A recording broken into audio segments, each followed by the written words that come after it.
Hard-boiled Haggerty in the ring now. Today's the heyday of the pretty boy. Kowalski is called killer for Dr. Gene Stanley of Chicago. She likes it. Oh, boy, that can hurt. Right here at ringside while we go in for a riot of roughhouse that's flatly called wrestling.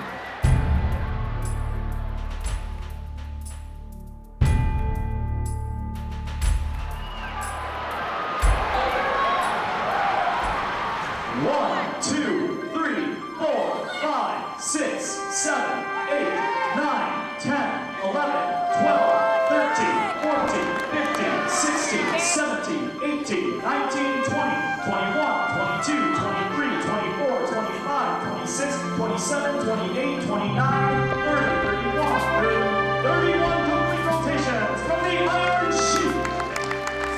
The Iron Sheik's unquestionable strength in the wrestling arena is due in large part to his Iranian heritage. To find his actual roots, we must travel to the old Persian Empire of Iran.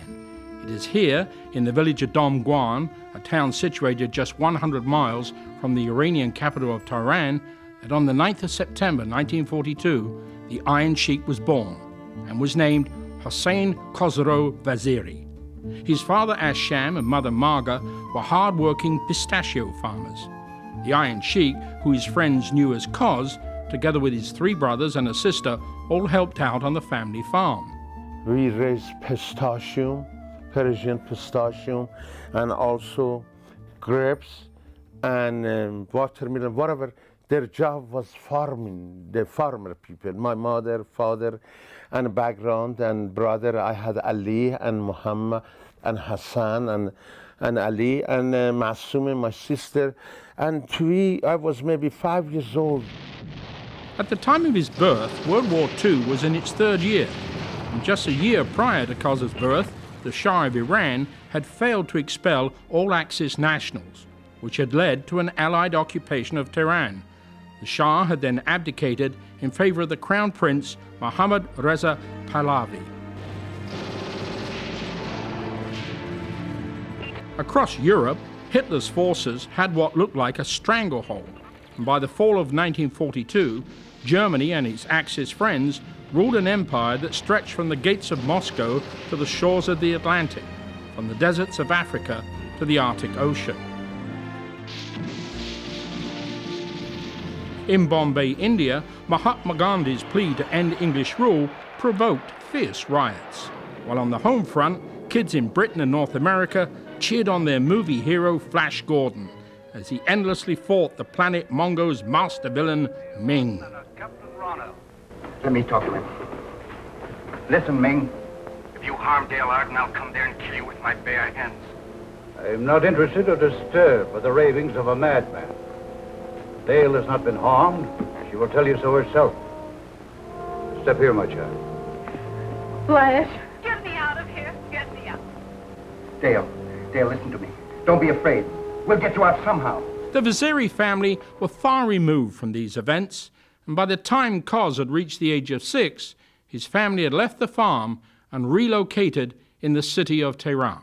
We had a gym business. People come work hard and training, and then have a good shower, sauna, massage, physical therapy. My father and mother, they had a business. I was 7 years old. Most famous sport in Persia at that time, that age, I was a freestyle wrestling and Greco-Roman, and a lot of champions come to my club of the father. I started wrestling in old country, Tehran, because only wish I had in my life to be someday world champion, Olympic champion, because it was a very popular sport that times in Iran, capital of the Iran, Tehran, and I was lucky. I was around a bunch of great wrestler, and that was my hobby, and that was my number 1 major sport in the high school, wrestling.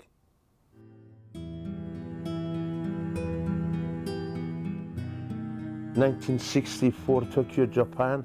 The greatest champion we had, Ghulam Reza Takhti, and besides the wrestling, people love Takhti because Takhti luck was Jesus.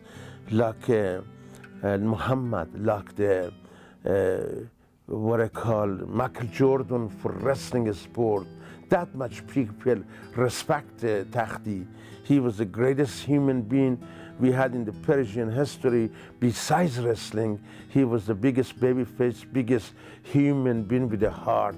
And then they said Takhti commit suicide. That's against my religions, to Takhti commit suicide.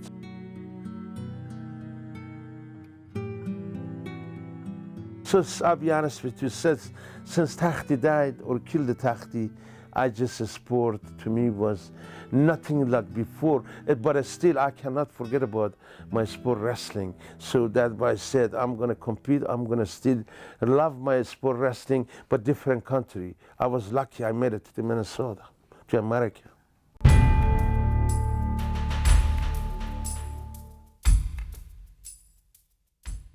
I was an AAU champion besides Iranian Olympic wrestling champion, #1, toughest sport in the world. That's because I go in the ring, I wear that Iranian Olympic wrestling singlet, and also I wear America, and I love wrestling.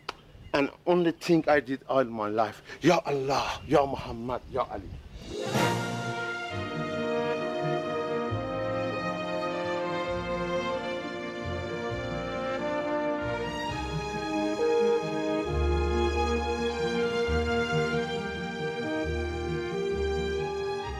Like I said, I was lucky I grew up in the oldest country in the world, Iran, with the freestyle and Greco-Roman toughest sport in the world game and Olympic game and army. And I come to the Minnesota, which was good first years. I was a coach, assistant coach, assistant Mr. Allen Rice too. I make the team be the best for amateur. But later on I found out it's good to have that gold medal. All of us is there. People never forgot. But I found that I cannot eat the gold medal. If I take it to the supermarket, I cannot get a banana or an apple with my gold medal. So I decided to go professional to make better living.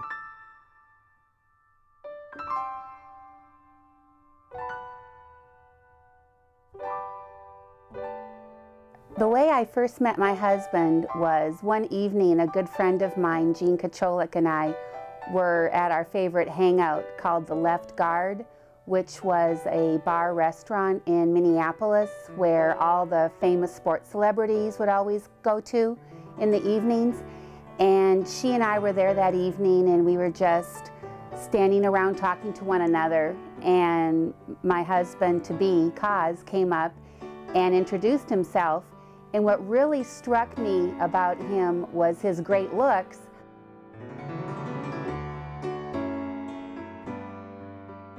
But also the fact that he was foreign. So that really intrigued me. And I felt like, I need to know this guy. I need to give him more than the simple brush off, like you normally would anyone who comes up to you. And it worked out really great, and we've been together ever since.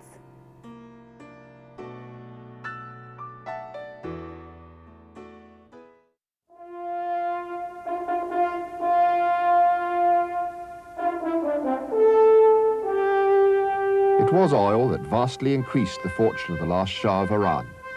His dynasty dated all the way back to 1925. By the year 1978, events back in Iran were to have formidable repercussions against the Iron Sheik, who was now a resident in the USA. Rioting had begun in Iran against the rule of the Shah. The opposition was orchestrated by the Muslim religious leader Ayatollah Ruhollah Khomeini. Within a year, the Shah had been ousted after having ruled Iran for 28 years. The Muslim followers of the Ayatollah were now in control. And soon after, an Iranian mob stormed the US embassy in Tehran, and 66 American embassy staff were taken hostage. It was to take 444 days before the American hostages were freed. During this period, the Iron Sheik, because of his overt display of support for both the Ayatollah and his Iranian heritage, became the focal point of American fanatic hatred against this new regime in Iran, and specifically in relation to the hostage crisis. That time I was married, I was American, and I was wrestling professional, which was I think 1980, that area was, and I was in New York, and anytime I'm coming in the ring with my country flag, red and white and blue, or whatever, Ayatollah picture was on there. My country flag to go in the ring wrestling, and that was the roughest time I had with the wrestling fans, because with that hostage situation and Ayatollah Khomeini keep American people, 52 people for 444 days. That was my scariest day in America, my nervous day or my worried day, because the fans didn't like me because I was Iranian.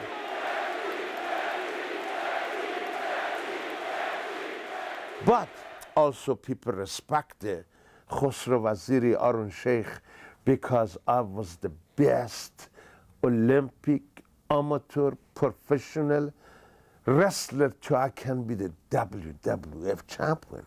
I was sometimes very nervous, very worried, because I had a wife and 3 babies.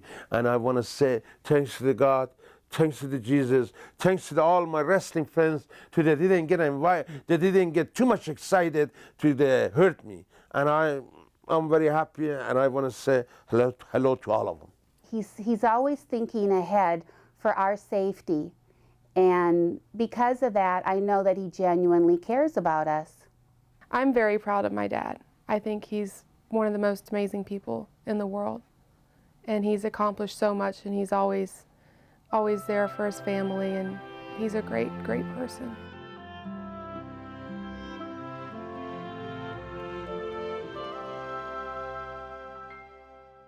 The Iron Sheik has another side about him besides being a soldier from Iran and a bodyguard to some of the top politicians of his native land.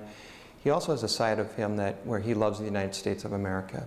Once I visited him in Dallas, Texas, and he took me to the JFK Museum, and here's this big burly wrestler where they reenact the assassination of JFK, one of the most beloved presidents of all time. And when I looked over at the Iron Sheik, here was tears rolling down his eyes as they were rolling down mine. It's a very emotional thing because you relive this tragic moment in history, and it shows another side of the man that many people aren't privy to knowing about him. But truly a patriot.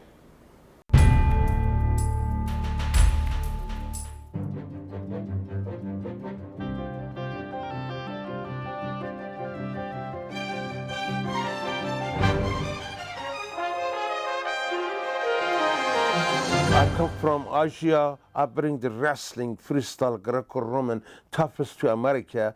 But also I found out professional sport is not easy to anybody can come right away, be a wrestler, professional or champion. We had many greatest champion in professional America, like Mr. Vurungania, Lutez. So from the start, I was serious for professional, and I was lucky. I had the greatest teacher, Billy Robinson from London, Mr. Billy Robinson, and also Mr. Vurungania from Midwest. After 6 years, nobody beat Mr. Bob Backlund.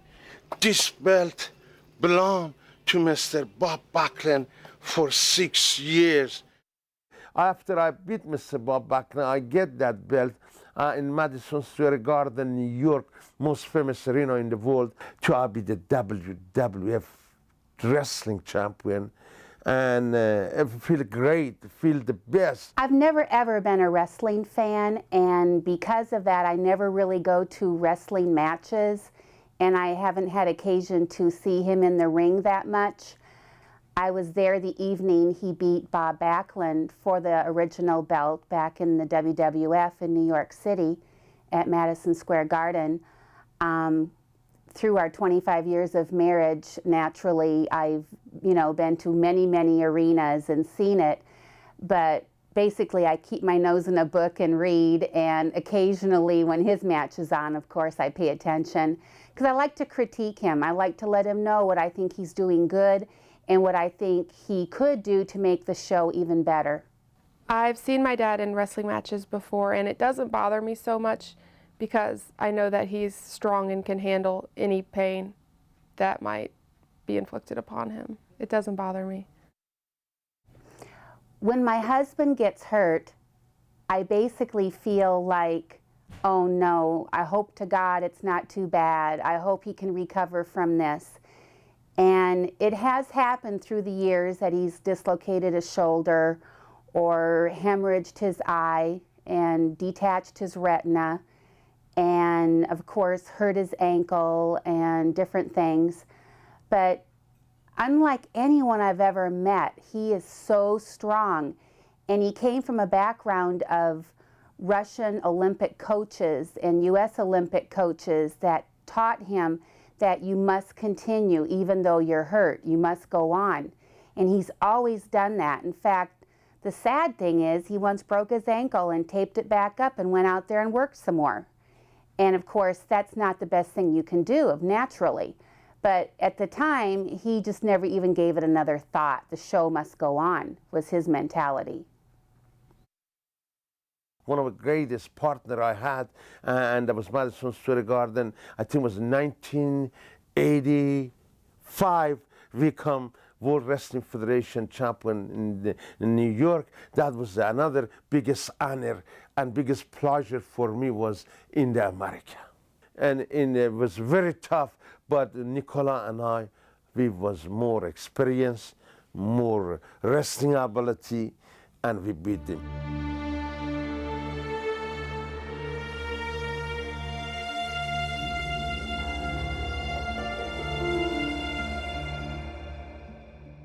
Mr. Hulk Hogan, everybody know, all of my wrestling fans in the world, Canada, America, Japan, Europe, London, Paris, all know I was the real, come from wrestling background. But Mr. Hulk Hogan, only thing he was a bodybuilder.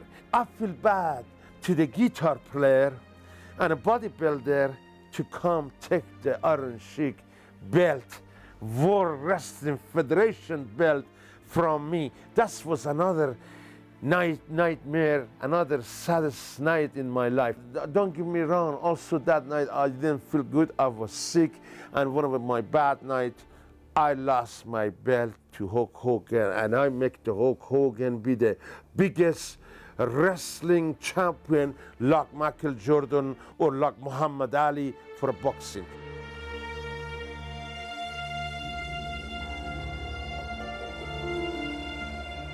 All work and no play can make life pretty dull. But the Iron Sheik had his day of fun when he, together with many of his wrestling peers, were seconded by singing sensation Cyndi Lauper to participate in a music video, Good Enough, which was the title music track for the movie The Goonies. Get away from me,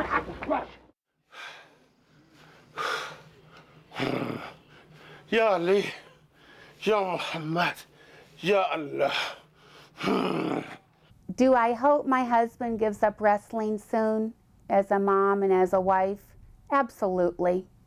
I wish for him to get out of the limelight, enjoy himself, enjoy his peace and quiet, his privacy.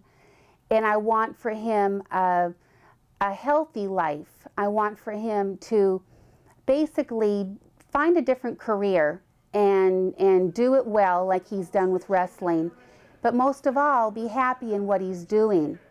He loves wrestling. It's like breathing for him. He's always loved it. But there is a time when your body just can't hold out forever.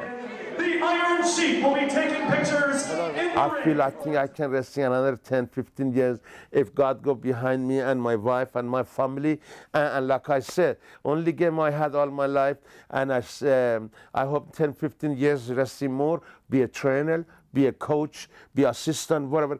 Only game I had, only thing I have to do, I hope another 10 years. Like I said, as long as my health is good, knees good, ankle good shape, and wrestling sport is my heart, my blood. I cannot quit, I cannot give up, I'll be honest with you. The Iron Sheik still travels the country with his Persian club, Test of Strength. The rules being he will double anybody else's number of Persian club rotations. He is a dedicated supporter of youth in amateur wrestling And one can only admire his ability to completely overcome his one past discretion with narcotic abuse, to a point that he is today a prominent and much sought-after lecturer against the evils of substance abuse. I want people, my wrestling fans, respect me as a sportsman, not a politician. And I want to also say hello to all my wrestling fans, and my pleasure to share my experience to the all new generation. And I want people respect me as a good coach, as a good champion, as a good performer, whatever they want to say, and I respect him too. I thought you had a show the end of July. As a father, he can be strict in the fact that he won't allow the girls to do anything that would shame him or embarrass him. He's tried to raise them in a way that they realize who he is, how hard his life has been, the road that he has come from, and he wants them to realize that nothing is handed to you in life. It's all a struggle. And whatever you put in it is what you will get out of it. And so he's instilled a very good, strong work ethic in all of them. And they adore him. Go for whatever they want, otherwise we just eat here or order whatever, Kentucky Fried Chicken or my favorite one, whatever.